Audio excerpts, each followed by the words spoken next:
Hey YouTube, it's Urgo, and today I wanted to talk to you guys about phones.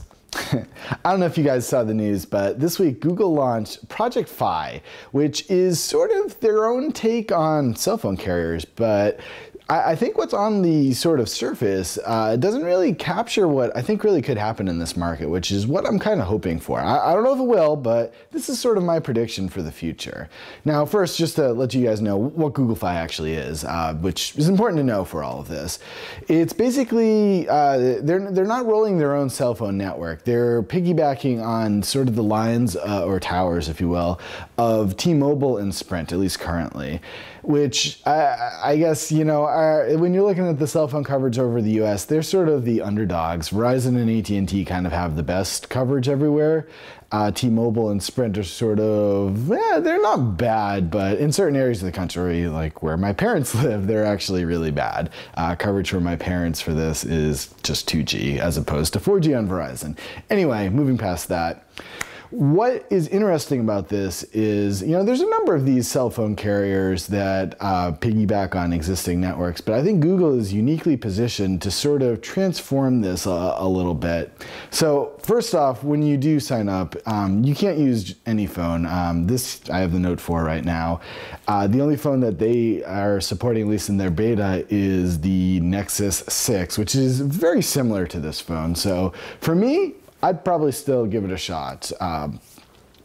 The way that they're setting up things, though, which differ them from existing carriers, is you get credit back for the data that you don't use. So the pricing is $20 for the line, and then it's $10 per gig of data. So if you're spending, or you sign up for the 10 gig plan, which is $100 for the data part, if you don't use that $100 worth of data, you get credit back for the amount that you don't use.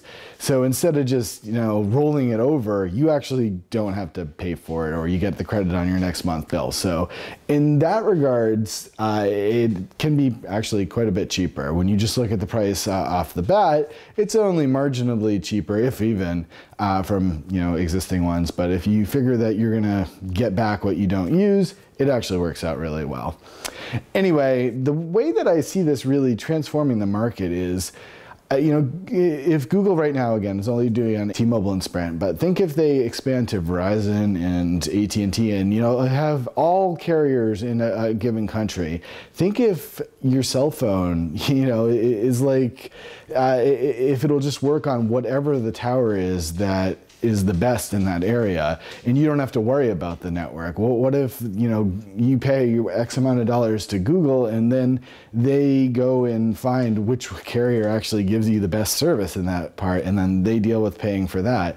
Sort of, well, sort of in ways like the internet works. I say in ways because, you know, you'll be paying Time Warner or Comcast or whomever for your direct service, which I guess is also similar to this. But behind the scenes, you know, the different providers are going and looking to see which is the best route, which will get you to Netflix or YouTube or wherever the fastest. And you don't have to worry about that as the consumer. So I don't know, that's kind of where I'm seeing this potentially transforming. And, you know, I would really love to see that. I don't know if it will. That's just sort of what I was talking about on Twitter last night when this sort of news came out. And I don't know, I think it'd be kind of cool. Wouldn't it be cool if, you know, your phone, you pay a very low monthly bill and you don't have to worry about who provides the best network because you get everything. You get the best of all plans. I don't know. I think that'd be awesome. Right now you can go to, I think it's fi.google.com and request an invite. Sort of the other cool things, I think this is sort of copying off of T-Mobile, is, you know, internationally, I'm going to be going up to Canada to visit Broadband TV, I know, since working with them with Social Blade, and I had to turn my Verizon phone off because they just charge a buttload for the data.